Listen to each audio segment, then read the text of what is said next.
Hrvatska poljoprivredna komora provodi projekt ZPP za tebe, koji je sufinanciran od strane Europske komisije. Projekt je odobren iz natječaja Komisije potpora mjerama informiranja koje se odnose na zajedničku poljoprivrednu politiku za 2018. godinu. Cilj je projekta informirati mlade i poljoprivredne proizvođače, ali i širu javnost o zajedničkoj poljoprivrednoj politici Europske unije, o programima i mjerama koje se provode, te načinu kako Europska komisija kreira svoje poljoprivredne politike. Proširenje vrtića u Kloštar Ivaniću jedan je od uspješnih projekata financiranih iz Europskog poljoprivrednog fonda za ruralni razvoj, programa ruralnog razvoja Republike Hrvatske za razdoblje od 2014. do 2020. koje je predstavljeno od strane Vijeća za odabir projekata u sastavu predstavnika iz Ministarstva poljoprivrede, Agencije za plaćanje u poljoprivredi, ribarstvu i ruralnom razvoju, Agronomskog fakulteta Sveučilišta u Zagrebu te Hrvatske poljoprivredne komore. Odlučili smo se prvenstveno iz razloga potrebe stanovništva koje je bilo velike liste čekanja, prvenstveno velike liste čekanja, zatim sufinanciranje toj djeci u susjednim općinama i gradovima i to je bio osnovni cilj da zadovoljimo potrebe mladog stanovništva na ovom dijelu Zagrebačke županije i općine Kloštar Ivanić. Vidjeli smo da potrebe stvarno ima i da nećemo ništa izgubiti, zapravo dobili smo, sada nam se to vraća da ljudi dolaze u Kloštar i zadržavaju se na ovim prostorima bez obzira što drugdje recimo odlaze.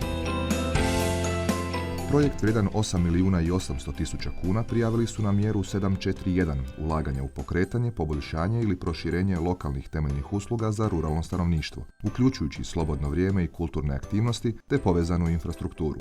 Bespovratno su za njega dobili više od 6,5 milijuna kuna. Rekonstruiran je postojeći objekt. U tom postojećem objektu rekonstruirana je prvenstveno kuhinja koja je bila dosta stara i na taj način i premalo kapaciteta da zadovolji veće potrebe ovog dograđenog dijela vrtića.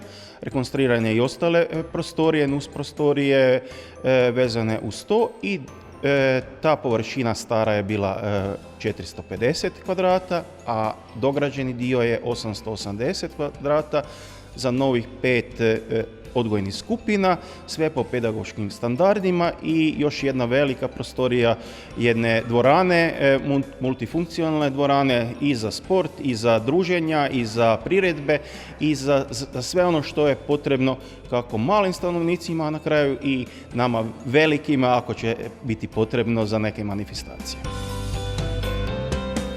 Sada imamo na zadovoljstvo naše uposlenih 6 novih kolegica, znači proširili smo se toliko da smo mlade ljude koji su kod nas stažirali mogli jednostavno uključiti u rad ovdje. Na neki način smo dobili priliku dati i njima da ostanu na našem području.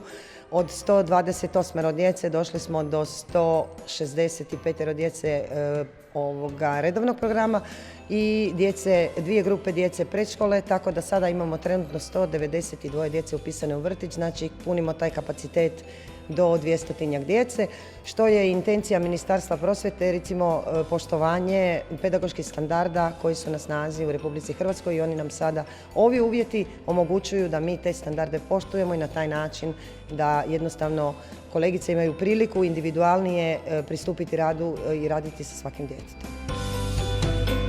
Proširenje i nadogradnja vrtića tako je omogućila povećanje broja djece u redovnim grupama, veći broj zaposlenih, više aktivnosti na koje se djeca mogu upisati, što je sve pozitivno utjecalo na dolazak i ostanak mladih roditelja u Kloštar Ivaniću. Zbog toga će općina nastaviti prijavljivati projekte na europske fondove.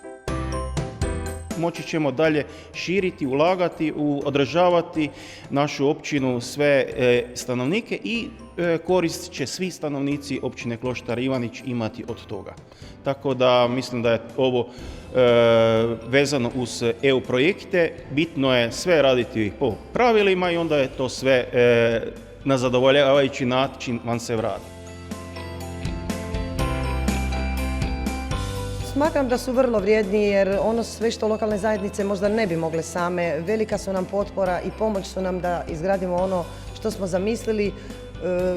Na neki način naše ideje ovdje sad postaju stvarnost.